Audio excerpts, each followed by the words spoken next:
my sexy Dexter fans, and welcome to, at long last, my official review of the official Dexter Season 8 trailer madness. So, spoiler alert as we go forward, if you have not yet seen or completed Season 7, I don't really know what you're doing here because I can't really help you out without pretty much dishing to you the whole story of everything that's happened, and I think that you should probably experience that for yourself with a few forests worth of tissues handy. Okay, so I'm just gonna tell you that. Also, I'm a wee bit on the sickly side of the spectrum, so I'm sorry if I cough and hack and make you feel gross inside. I'm doing my best to keep on top of things, and luckily the new trailer was launched at a very opportune time because I'm between work shifts, so I get to hash out this insanity with you guys at last. It's exciting. It's crazy. It's scary. I don't want it, and yet I do with every fiber of my being. So, also in other news, if you guys have not yet checked out my Bates Motel / Hannibal reviews, you most definitely should get on that. If you haven't seen those shows, I would highly recommend them. For those of you who need your psychotic drama serial killer fix in the meantime, before Dexter really hits in earnest, then I would encourage you guys to check out what I've got to offer with my reviews. So I've got the links in the description. And what else? Oh yeah, also I have a special video request. I don't know how many of you who watch my videos make videos yourself, like fan compilations of, you know, footage from shows and things of that nature. I know some very talented individuals who do that. So if you would happen to be one of those fantastic types, then I would really love to see a video montage set to the song Jesus for the Jugular by The Veils. If you guys haven't heard that song, it is freaking delicious on every level. You will be in love immediately. I don't believe in love at first sight, but I do believe in love at first listen, and the rest is history. It's just raw, gritty, bluesy. I think it just captures so much about life, and I especially have been thinking a lot about Dexter in the context of that. So if anybody makes a video of that, you should send it my way, and I will love you forever and in every possible way, shape, and form. My heart will beat very strongly for you. I don't know what else to say. I just think it would be awesome. So let's break this down.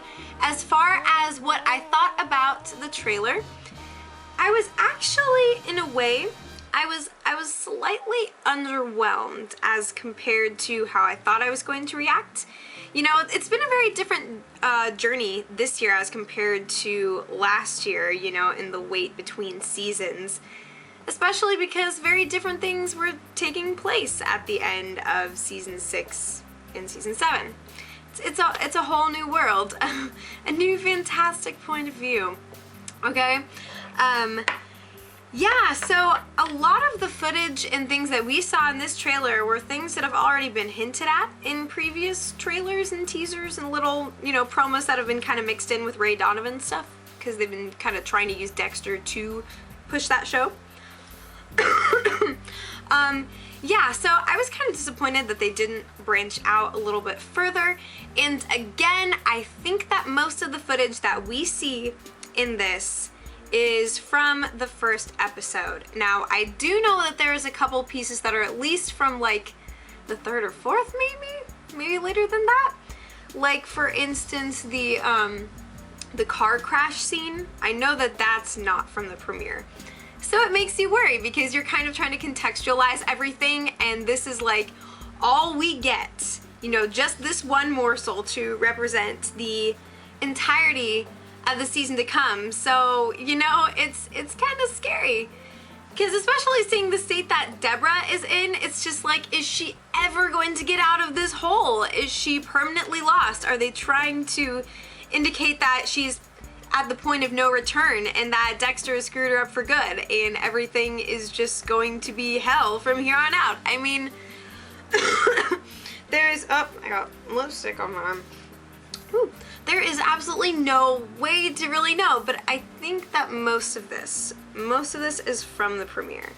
It seems like they're keeping a lot more secrets than they normally do this season, and I think that that's in good reason. You know, they're really trying to tease us and really just show us, you know, this little tiny tip of the iceberg, and the further we swim out, you know, the more massive the glacier is going to become. So, yeah. So again, I was hoping for more footage, but there were some things that I really thought were cool, especially with Dr. Evelyn Vogel. We're starting to kind of see her dynamic with Dexter, and he perceives her as a threat, and maybe she is, maybe she isn't, maybe she's just his #1 fan. You never know. Of course, not, you know, being someone's #1 fan doesn't necessarily mean that you're not a threat. Oftentimes those two things actually coincide. But yeah, I think that she's going to have something very interesting to offer, and that she is going to be the woman who has insight on Dexter's past. So, yeah, so let me break down for you. I made a little notepad list of 22 things that I observed in the trailer.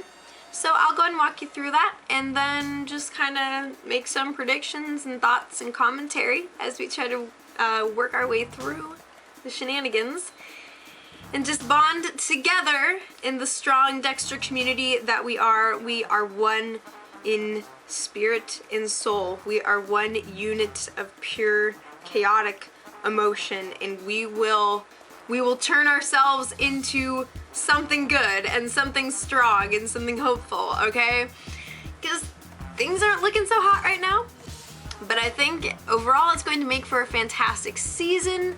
So here are the 22 things that I noticed in the Dexter trailer. Let us begin.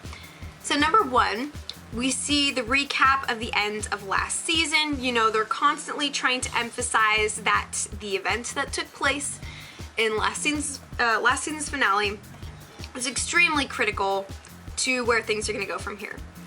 And it's not even so much about the loss of LaGuerta as it is about the fact that her loss was caused by Deborah on behalf of her brother.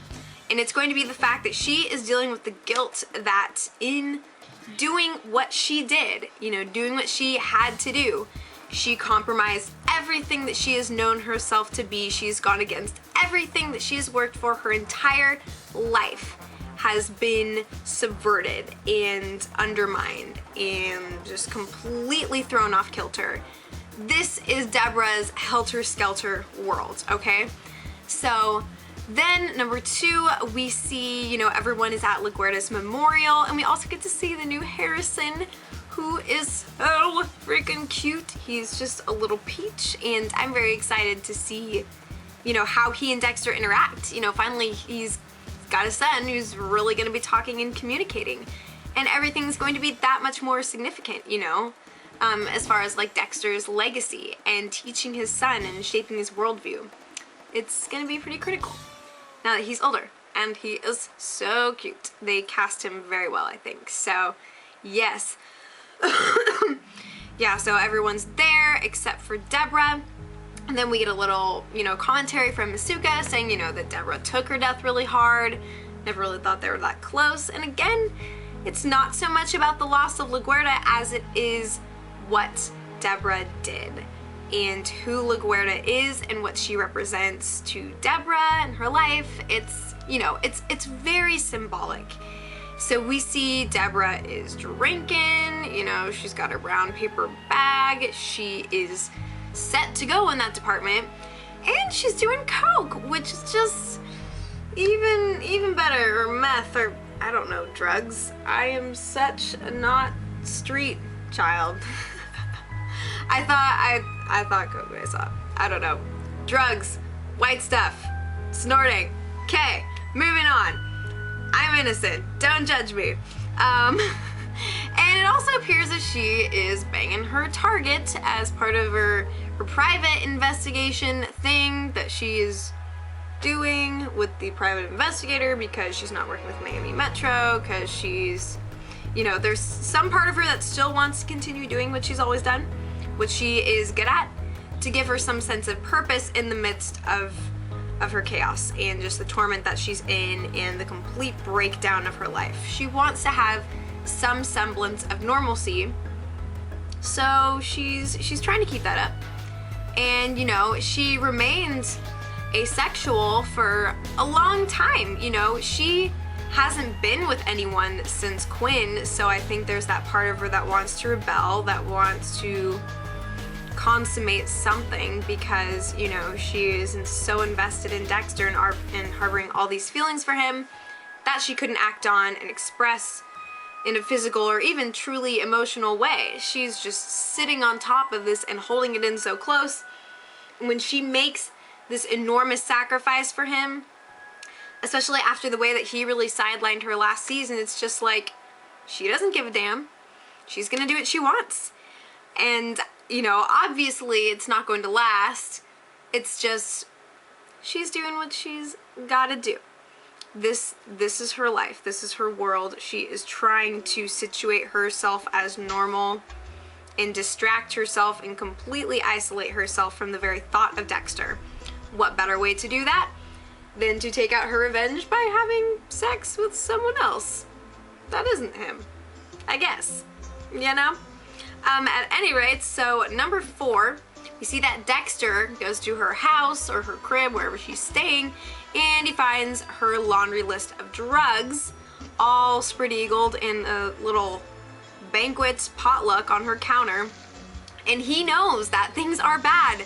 It's worse than even we thought from the beginning, you know, because from what we saw from the 2-minute sneak peek from the premiere, we saw, you know, that she was like tweaking out, and we were like, okay, she's, you know, she's playing the part for, you know, her little investigation, but she's not just playing the part, she is full on in it.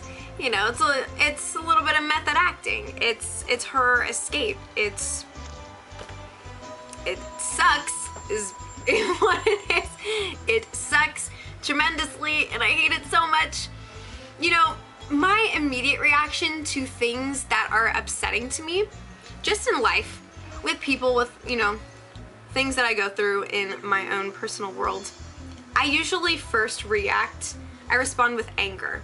That is usually the immediate thing that I feel, is anger, and then as time goes on, I begin to feel sorrow and sadness, and it's less of the anger and more, oh my god, did that really happen? Like, what did I do? What did they do? What, you know? So I hate that right now I'm kind of angry at her, because I have so many feelings for Deborah. I cannot get over it. And there's this part of me that's like, Deb, how could you freaking do this? Like, why would you run away from the only person who has kept you tethered all this time? I mean, even in spite of everything, you made the sacrifice for him, and yet you completely push him away. It just blows my mind, and I hate it so much. I hate that I'm angry. I don't want to be. I want to be like, oh my god, Deb, I hope that she'll be okay. And that's in there. That is in my mind and in my heart. But first and foremost, I'm just like, I want to slap you upside the head. Like, what do you think you're doing? How is this going to help you in any way, shape, or form? It's just, it sucks. I'm losing it. Anyways, so I'm angry. I don't like it. I hope it changes, and I think it will. And I think that her life is going to change a lot in this season. I at least hope that she freaking gets off the substances, for one thing. It is so hard to see her life commandeered by chemicals. It makes sense. It completely does. But I loathe it with the entirety of my being. And I would rather throw myself and my house off a cliff than watch her be in this place any longer. Anyways, so number 5, we see Deborah return to the shipping container where everything happened, you know, where Dexter was born in blood, where she was born in blood. This new, you know, this new version of her that she is right now. And she's a completely changed person. She looks perfectly ghostly, just absolutely haunted walking into that trailer. You know, she's looking, and everything's cleared up, everything's gone, but the guilt is still so fresh, and she knows, you know, what that place means to her. And oh, it sucks. Number 6, we see the introduction of the brain surgeon murders, which is the first major case that Miami Metro takes on this next season. And I feel that maybe we are to believe that Dr. Evelyn Vogel is involved in this, you know, and we get the voiceover Dexter's talking about how, you know, maybe the only place where he can control the chaos anymore is, you know, with crime scenes, doing what he does. Again, sort of like how Deborah's trying to control her own chaos by working for a private investigator, you know, instead of being at Miami Metro, surrounded by all these people and all these things that remind her of who she once was and who she feels she can never be again. And, you know, we find a victim and the back of his cranium has been scooped out. And cue the introduction of Evelyn Vogel. So again, you know, it seems like they're kind of trying to suggest that something's related. And, you know, she's like the psychopath whisperer. She's an expert in the brains and the work and makeup of psychopaths. So Dexter, you know, the hair on the back of his neck is probably raised at this point. You know, he senses that something's up, that she could be a threat. You know, it's kind of like Lady Lundy, you know? I really love Lundy as a character, so I'm excited to see someone similar and yet someone who brings something so fundamentally different come into the picture. Yeah, and then this scene where, you know, she's talking about the brains of psychopaths. And, you know, she talks about the part of the brain that processes empathy and how this is so important when looking at psychopaths because they have no empathy. And, like, Dexter, you know, she takes, like, the dramatic pause before she says, you know, the thing about psychopaths is, and he's like, they have no empathy. And she's like, they have no empathy. It's just like, oh girl, you did not just go there, but she did. So, you know, the little sirens are going off in Dexter's head. This does not sit comfortably with him. And then it appears, you know, that she is trying to get Dexter's attention, and she asks him what the Bay Harbor butcher was like. And Dexter's kind of like, excuse me? And, you know, it's like, what does she know? And there's a lot of speculation that, that Evelyn Vogel played a part in forming Dexter's code. You know, Harry's code that he passed on to Dexter, that he has abided by all this time. And we just kind of took it as, you know, the self-evident truths that Harry established and passed on to Dex. But, you know, maybe she was kind of a co-author in this great novel that has so commandeered Dexter's life and that has completely informed him since the get-go. It's kind of crazy. I'm still sort of hoping that she was involved in some way with Brian Moser as a child. You never know. You know, I think I really liked what they showed about her character in this trailer. They gave us, you know, just a pinch more, just a little extra to kind of keep us going and get excited. What else? Okay, so we see Deborah gets in an accident. I kind of had like a flashback to season 4 when Dexter got in the accident, you know, and the whole process of, you know, all that craziness, him being like a new father. And while this is part of Deb's breakdown, and we hear Quinn saying, you know, that she got brought in for a DUI the night before, and she is just off the rails. Like, I will come pick you up, my dear. I'll give you my phone number. You need to not be doing this to me. I will not stand for it. I mean, how many more car accidents is this woman going to get into before she realizes that she needs Dexter and they need each other and they need to work this out once and for all? I don't know. Hopefully not too many. Hopefully she'll still have all of her limbs, okay?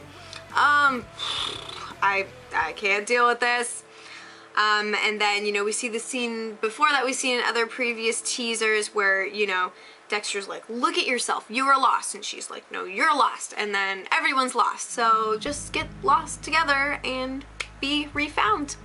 That is my therapeutic advice.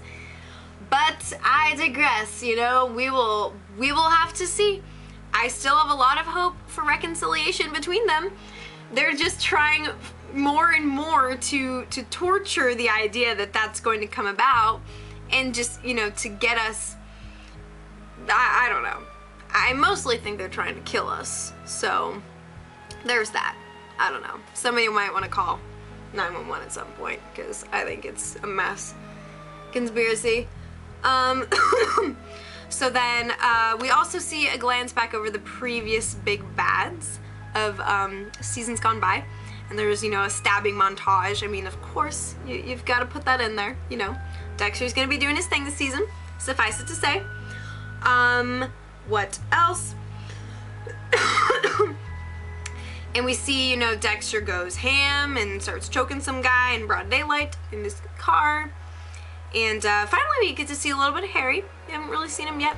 And he's telling him, you know, you lost control out there, Dexter. And we also see that he attacks, I think it's, I don't know how to pronounce this actor's name, Rise Corio, whoever, the bail jumper guy who Deb is targeted / is sleeping with, whatever, and he stabs him. He's still covered in blood. He runs back to his car, and Harrison is missing. So I don't know if he was going to like try and help Deb, make sure everything's okay, things get a little bit out of hand. He comes back, and then Harrison's gone, and it's just a hot mess. So now we're really, you know, starting to see the peril that Harrison is in because of what Dexter does. You know, for all this time, he's kind of putzed around and deposited him into the hands of doting nannies. But it's like what Dexter does is going to have an impact on his child, and we need to start seeing that as an audience, and he needs to start seeing that as a dad. And you know, it's intense. I don't like it. And then we see Dexter is carrying a bloody woman. We don't know if this is someone in need of his help or in need of his knife. Can't exactly tell. It kind of reminded me of Lumen, almost, in a way, you know, the circumstance in which he first finds her. She looked kind of blonde. I really couldn't get a visual on the face, so anything that I say will be pure speculation. We see that Deborah shoots someone, bangity bang, and then someone is trapping a man's head in a plastic bag. We don't know who this guy is, or if he is going to get in Dexter's radar. We see that Vogel gets what appears to be an unpleasant surprise in a box.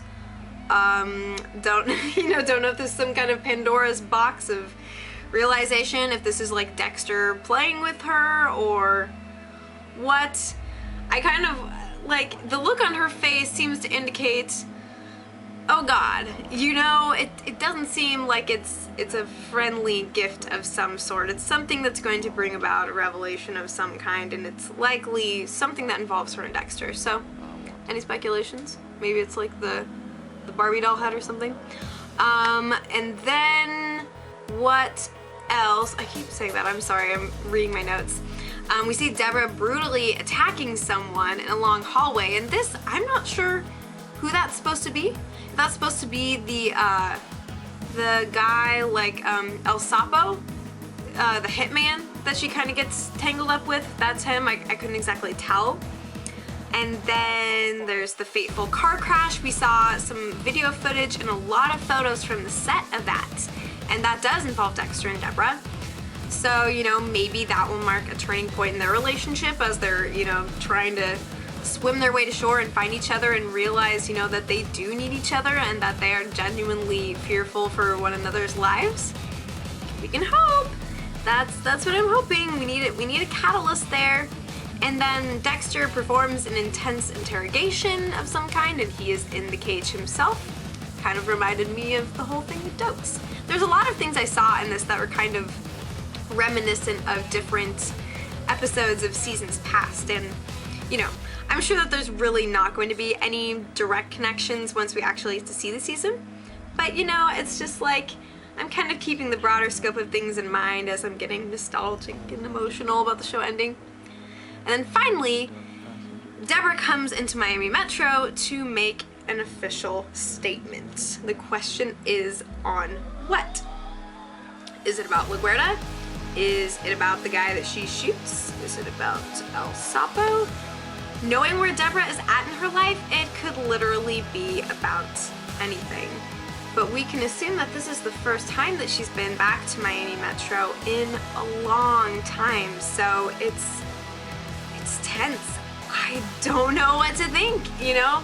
Everything that we've seen about the season so far would seem to indicate that Dex and Deb have been completely and utterly severed, that there is no hope for restoring this, that they are just kind of lost in this whirlwind, and it's going to be a fun little train ride of guilt and regret and despair for the rest of our lives until the show is done, and then we still live the rest of our lives in despair.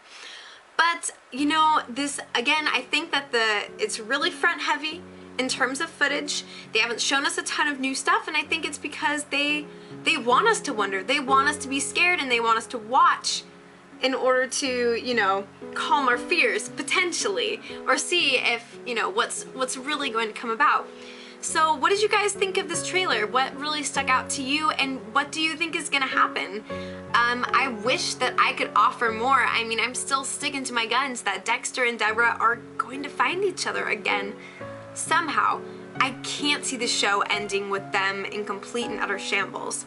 Also, there's a new promotional poster that's been released, and we see Dexter is on the table and Deborah is standing over him, and you know, kind of reminiscent of that nightmare that he has way back in season 1. And I don't know, like, everyone's like, oh, she's gonna kill him, but it's like, I don't think that they would just throw that out there. Honestly, I would still be incredibly shocked if that happened. I don't think it is. I don't think that Deborah's gonna put him down. And I can't exactly explain why, because at this point she has every reason to. You know, she feels that she's made an enormous mistake in what she did for him. But at the same time, she's not in her right mind. And she hasn't, I don't freaking know. This is Dexter's time to act and to show her love and to help restore her and bring her back to a place where she can really see the world again and see what's going on around her and be able to forgive herself. That's really, really what she needs right now. And he's gonna have to be the person to help show her that. Like, and just show her what it means to love herself and to love the world. Because right now she is willfully destroying herself with every tool available to her. And it sucks. No more. We is taking you to rehab, honey, okay? Okay, good. I'm glad we had that talk. That being said, alright, so this video is getting heinously long as per usual, so thank you so much for watching. Leave all of your thoughts and I will keep you guys updated on all of the Dexter news. And I showed some of you this in my Bates Motel vlog, but look what is in my possession. Yes, so I'm going to be rewatching this before the new season airs. I'm not going to do new reviews because I already did review the season. But if you want to know some of my new thoughts, I rewatch things when I get the chance. You can follow me on Twitter and on Facebook and Tumblr as well. And I'll talk to you guys whenever I get the chance. So peace out, my home skillets. We will make it together. We'll make it together. We will all hold hands. We will sing Kumbaya. We will eat cupcakes. And we will do whatever we possibly can to make it through alive in one piece. Alright? I have faith in us. I have faith in the writers. And I have faith in our darkly dreaming Dexter. Thank you all so much for watching, and I'll be back before you know it.